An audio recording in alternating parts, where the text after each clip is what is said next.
होना था, होनी थी, अनहोनी थी, घटना थी, घट गई। मेरे किचन में आग लग गई थी जिससे मेरे अकाउंट से पैसे कट गए। तो अकेले जीना है, अकेले मरना है, बस थोड़ा सा उसको रिस्पेक्ट दो। हेलो गाइस, कैसे हैं आप सभी लोग? आई होप सब अच्छे होंगे, लेकिन मैं अच्छी नहीं हूँ, बिल्कुल अच्छी नहीं हूँ मैं। मेरी लाइफ में बहुत सारी चीज़ें हो गई हैं 1 महीने के अंदर में, बहुत सारी चीज़ें। तो जब कुछ परेशान होती है तो बहुत सारी परेशानी, जो पीछे की परेशानियां हैं वो सब हावी हो जाती है मेरे ये दिमाग पे ना, ये खोपड़ी पे हावी हो जाती है और मैं एकदम से फटने को तैयार हो जाती हूँ। तो मेरा मूड बहुत ज़्यादा स्विंग हो रहा है जब से मेरे किचन में आग लगी है। हाँ, जैसे कि मैंने आपको शॉर्ट्स वीडियो में बताया है कि मेरे किचन में लग गई थी आग। 21 तारीख को मेरे किचन में आग लगी थी, मेरी ही लापरवाही से, या क्या बोले, होना था, होनी थी, अनहोनी थी, घटना थी, घट गई।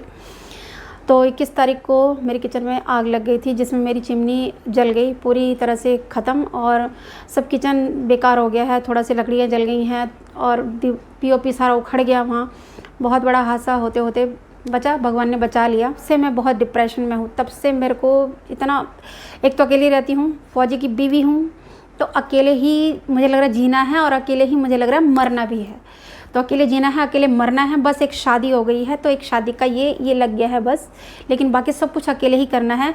ये मेंटली भी करना है, फिजिकली भी करना है, सब अकेले ही करना है।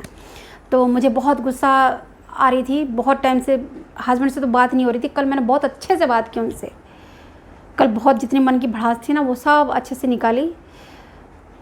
फिर उनको समझ में आया कि हाँ, ये परेशान है। क्योंकि बहुत सारे काम हो गए मेरे साथ। ये बहुत 17 तारीख से घटनाएं हो रही हैं। 17 तारीख से मेरे अकाउंट से पैसे कट गए। 17 से लेकर 22 तारीख के बीच में मेरे 12,200 रुपये आज बैंक गई थी मैं। हाँ, आज मैं किस तरह से मैं बताऊँ, मैं बताना चाहती हूँ कि मैं कितनी ज़्यादा परेशान हूँ और क्या क्या मैंने किया, क्या क्या मैं कर रही हूँ, और जो कि मेरे हस्बैंड तक पहुँचे और मेरे हस्बैंड उस चीज़ को आगे, इस चीज़ का ना निदान करे कि मुझे कैसे अपनी बीवी को किस तरह से रखना है कि यहाँ से शांत रहे 2 बच्चों को लेकर के। तो इसके लिए मैं वीडियो बना रही हूँ अपने पतिदेव के लिए। क्यों मेरे पतिदेव साथ नहीं रहते हैं? तो गाइस, आप भी सुनिएगा, मेरी प्रॉब्लम आप भी सुनिए और मेरे हस्बैंड तक भी पहुँची जाएगी। सुनेंगे, देखेंगे तो देख ही लेंगे। तो अब पैसे मेरे अकाउंट से कट रहे हैं गिफ्ट कार्ड के नाम से। मेरे अकाउंट से HDFC बैंक से मेरे मतलब अकाउंट से फ़ोन से कट गए 2,000, 5,000, 2,000 के 3-4 कट गए। गिफ्ट वाचर मेरे द्वारा ख़रीदे गए हैं, जो कि मैंने ख़रीदे ही नहीं हैं। और जबकि ये मैंने यहाँ भी आसपास भी जिनको नॉलेज थे उनको दिखाया तो बोले अब मैम आपके ही अकाउंट से ये आपने ही ख़रीदे हैं। तो मैंने कहा भाई, मैंने इसमें कुछ भी, मैंने कोई ना ट्रांजेक्शन किया, ना कहीं कुछ किया, ना मैंने कुछ गिफ्ट कार्ड ख़रीदे, तो पैसे क्यों कट रहे? क्योंकि मेरे हाथ से तो मैंने अपना पिन डाला नहीं। तो बहुत परेशान तारीख को कटे थे। 18 तारीख को मुझे पता चला कि मेरे अकाउंट से 10,000 तक रुपये कट चुके थे मेरे 18 तारीख तक। 17 और 18 तो मुझे पता ही नहीं था। वो तो मैं कहीं ख़रीदने गई कुछ सामान, तो वहाँ से देखा, वहाँ मैंने पेटीएम किया तो वहाँ हुआ नहीं। तो वो सिर्फ चेक करने के लिए देखूँ कि फ़ेल हुआ है, कि कभी हो जाता है ना, कभी 2 बार चला जाता है पैसा। तो हुआ भी है मेरे साथ। जहाँ पे मैं, जिस दुकान पे मैंने पेटीएम किया था तो वहाँ पे हो गया था, फिर उन भैया ने रिटर्न किया था तो वहाँ पे ही फ़ेल हो गया।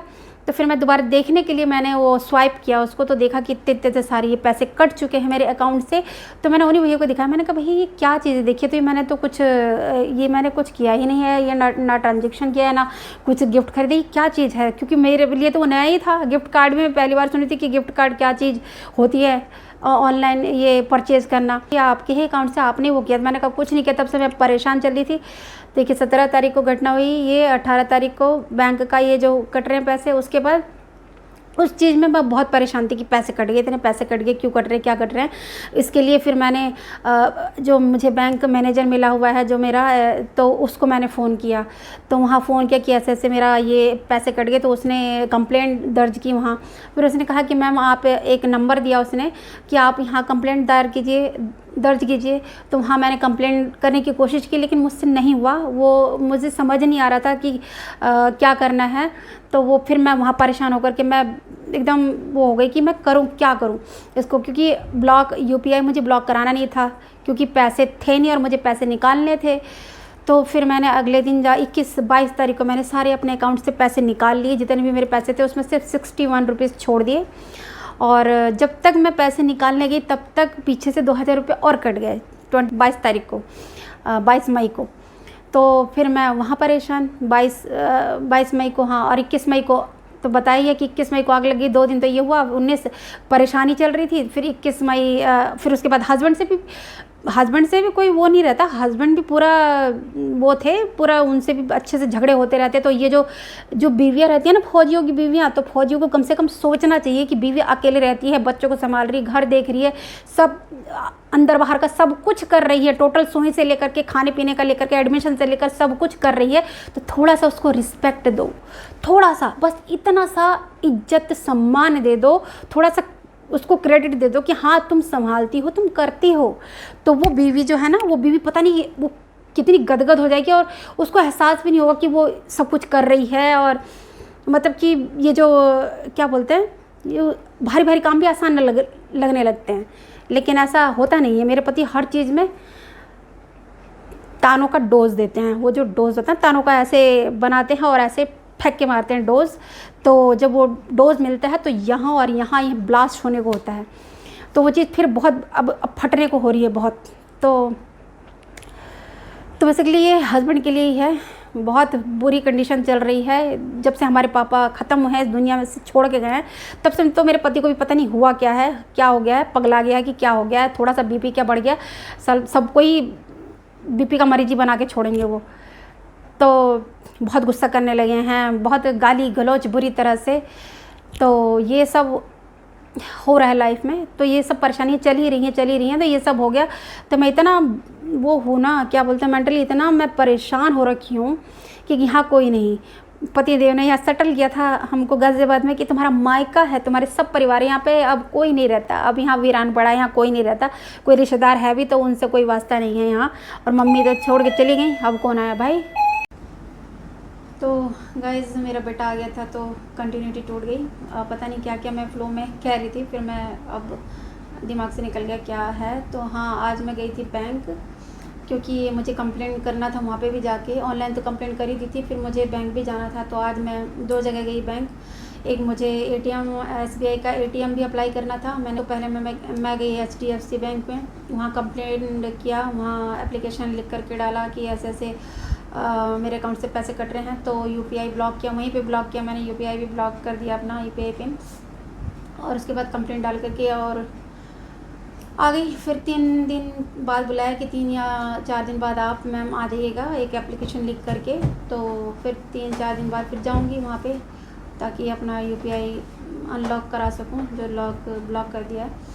तो फिर उसके बाद फिर मैं वहाँ से गई SBI बैंक, वहाँ पर जा कर के फिर ATM कार्ड के लिए अप्लाई किया। क्या कहते हैं, मैम को बोला मैंने कि मैम 2 साल पहले भी अप्लाई किया था। तो उन्होंने बोला कि ये जो पोस्टमैन है ये आते हैं आपके। मैंने कहा नहीं आते। तो बोले पोस्टमैन आजकल आते ही नहीं कहीं, तो वो क्या करते हैं, ये रिटर्न कर देते हैं, वापस कर देते हैं।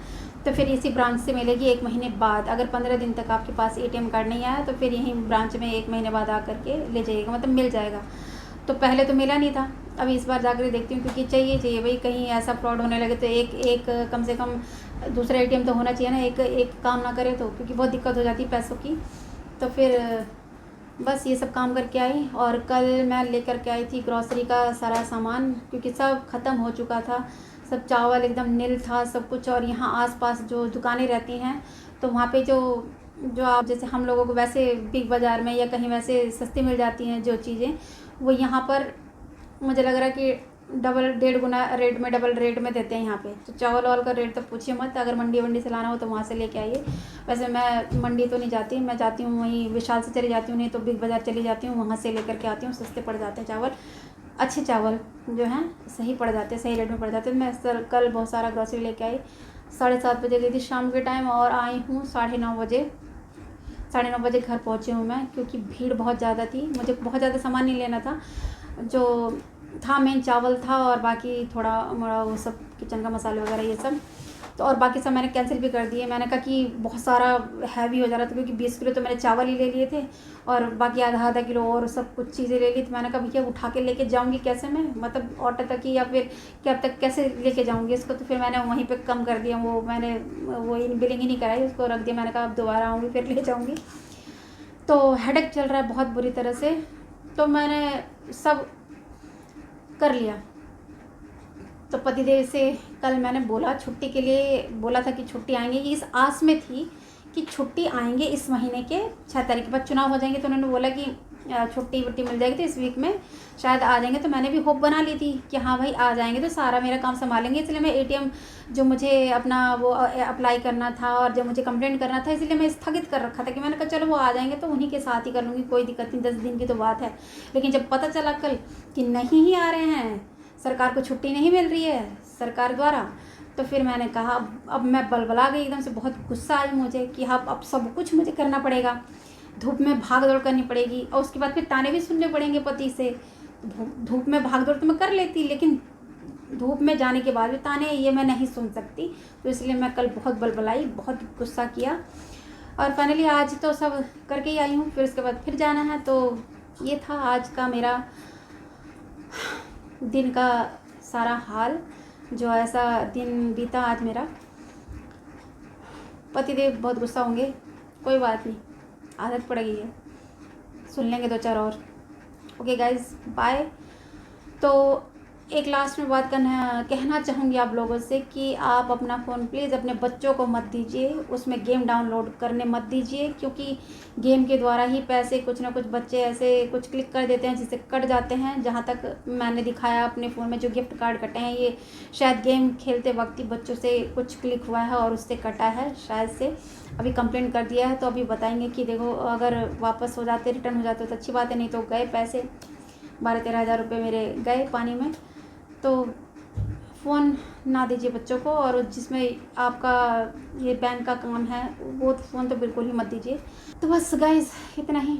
Okay guys, bye, take care, ख्याल रखिए अपना, और मैं भी अपना ख्याल रखने की कोशिश करूँगी क्योंकि मुझे तो रखना ही है ख्याल अपना।